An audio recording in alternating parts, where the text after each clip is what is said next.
નગરપાલિકામાં ભાજપનો લહેરાયો ભગવો.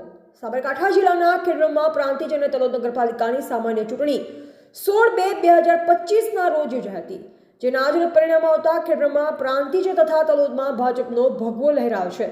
ભારતીય જનતા પાર્ટીના પ્રદેશની સૂચના અનુસાર વેળાની રિપીટ થિયરી અને યુવાનોને ઉર્જા કપાઈ દરેક પાલિકામાં કસમકસની ચૂંટણી યોજાશે તેવી વાયકાઓ વચ્ચે જિલ્લાની ત્રણેય પાલિકામાં ભારતીય જનતા પાર્ટીનો ભગવો લહેરાયો છે.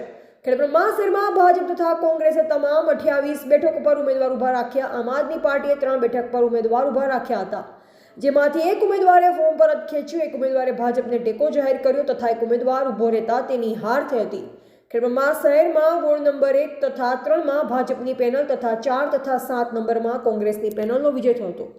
ખેડબ્રહ્મા શહેરને અડી આવેલ ચીખલી ગામમાં વોર્ડ નંબર 1 છે, જે વર્ષોથી કોંગ્રેસ તરફી રહ્યો હતો, જેમાં વેડાએ ભાજપનો ભગવો લહેરાયો છે અને આખી પેનલ બીજેપીની આવી હતી. પ્રાંતિજમાં બીજેપીની 19, કોંગ્રેસની 2 તથા 3 અપક્ષો તથા તલોદમાં બીજેપીની 22, કોંગ્રેસની 1 અને 1 અપક્ષની જીત થઈ છે.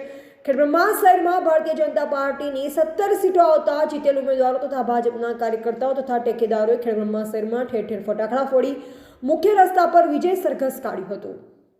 રિપોર્ટર જયેશ ઠાકોર સાથે શૈલેષ પટેલ, જિલ્લા બ્યુરો ચીફ, સાબરકાંઠા.